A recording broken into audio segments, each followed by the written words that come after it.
السلام عليكم ورحمة الله وبركاته. الحمد لله وأصلي وأسلم على سيد الأولين والآخرين نبينا محمد وعلى آله وصحبه أجمعين. إخوتنا الكرام وأخواتنا الكريمات، نواصل درسنا في التوحيد. يقول المصنف رحمه الله أو حفظه الله: خطأ من يرى أن توحيد الربوبية هو غاية دعوة الرسل.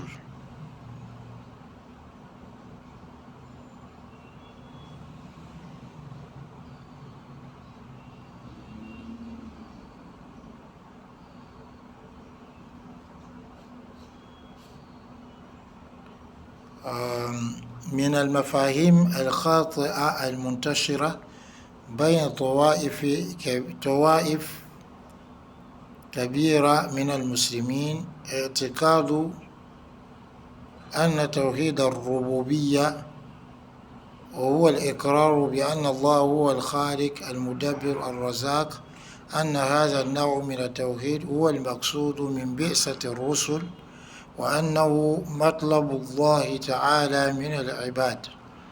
والأمر ليس كذلك، فقد سبق أن هذا النوع من التوحيد أقر به المشركون، ولم يكن هذا هو غاية الله من إرسال الرسل أو إنزال الكتب.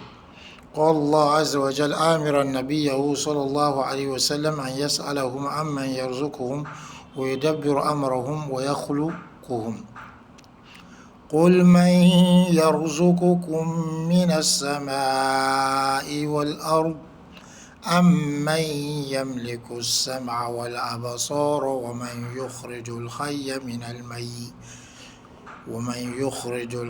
من الميت ويخرج الميت من الحي ومن يدبر الأمر فسيقولون الله فقل أفلا تتقون.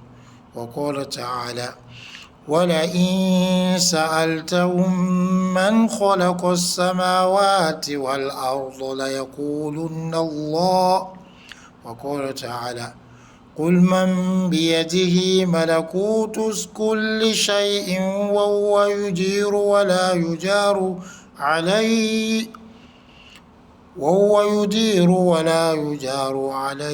إن كنتم تعلمون. سيقولون لله قل فأنى تسحرون. والنصوص في هذا الإقرار كثيرة جدا.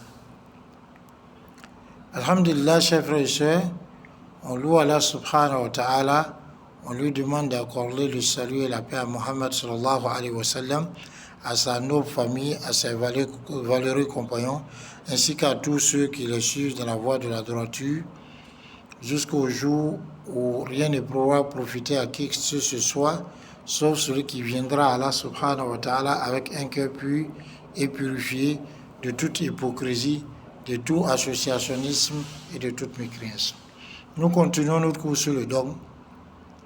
Ici, il s'agit donc de montrer l'erreur de ceux qui pensent que le tawhid de Rububiyya, qui est l'unicité d'Allah dans sa seigneurie, donc l'unicité d'Allah dans ses faits, c'est le but de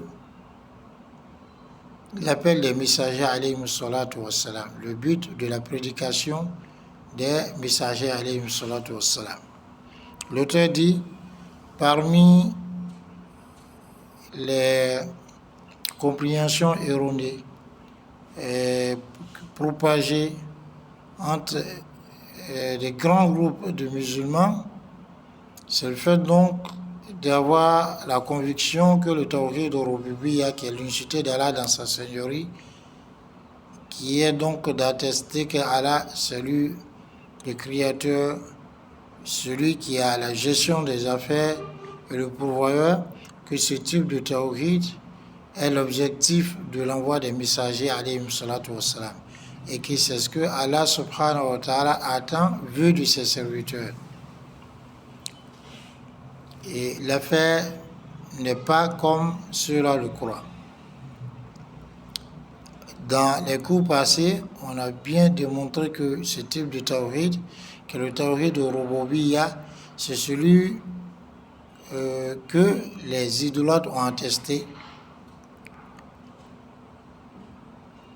et que ce tawhid-là n'est pas le but pour lequel les messagers ont été envoyés alayhi salatu wassalam et pour lequel les livres ont été descendus, révélés. Allah subhanahu wa ta'ala dit dans ce sens, en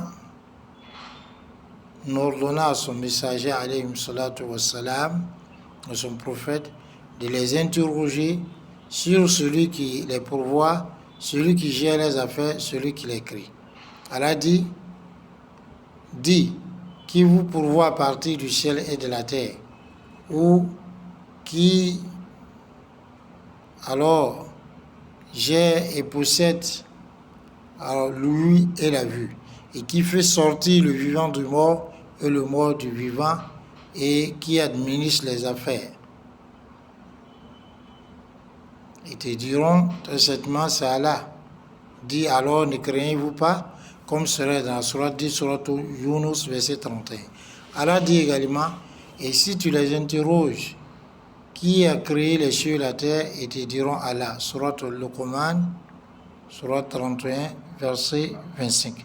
Allah dit également, qui possède, qui a en sa main la royauté de toutes choses, qui protège et qu'on ne protège pas. Si vous êtes vraiment, vous savez, si seulement vous saviez, ils diront c'est Allah subhanahu wa ta'ala. Et les textes donc sur cette attestation de l'unicité d'Allah dans sa seigneurie sont nombreux, très nombreux.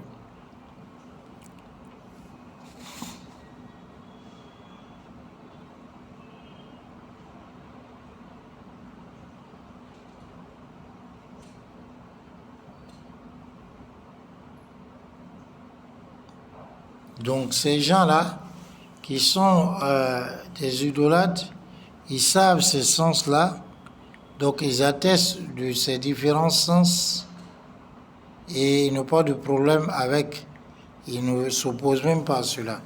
إنما وقع الاعتراض على إفراد الله تعالى وحده بالعبودية وقصده سبحانه وتعالى بها، لذا كان هو التوحيد الحقيقي الذي أنزل به الكتب وأرسل به الأنبياء عليهم الصلاة والسلام. قال ابن القيم لهذا كانت لا إله إلا الله أفضل الحسنات، وكان توحيد الألوهية الذي كلمة لا إله إلا الله رأس الأمر. فأما توحيد الربوبية الذي أقر به كل المخلوقات فلا يكفي وحده، وإن كان لا بد منه، وهو حجة على من أنكر توحيد الألوهية. الحمد لله. Donc il s'oppose à l'unicité d'Allah subhanahu wa ta'ala dans sa divinité et le fait donc de le vénérer, de l'adorer lui seul. C'est pourquoi le tawhid véritable avec lequel pour lequel les livres sont descendus et avec lequel les messagers ont été envoyés, prophète alayhi salatu wa salam, c'est le tawhid al-uluhiyya, l'unicité d'Allah dans sa divinité, dans son adoration. Ibn Qayyim dit rahimahullah à ce sujet, c'est pourquoi la ilaha illallah est la meilleure des bonnes actions. Et c'est pourquoi l'unicité d'Allah dans sa divinité, dont la parole est la ilaha illallah, c'est-à-dire représente le capital de l'affaire, donc de l'islam. Quant au tawhid ou rububiyya, qui est l'unicité d'Allah dans sa seigneurie, par lequel que toutes les créatures attestent, il ne suffit pas lui seul. Même s'il faut forcément attester de ce tawhid, mais il ne suffit pas lui seul. Et ce tawhid-là, qui est le tawhid de rububiyya, l'unicité d'Allah dans sa seigneurie, est une preuve alors qu'il se dresse contre ceux alors qui nient l'unicité d'Allah dans sa divinité. Intaha, fin de citation.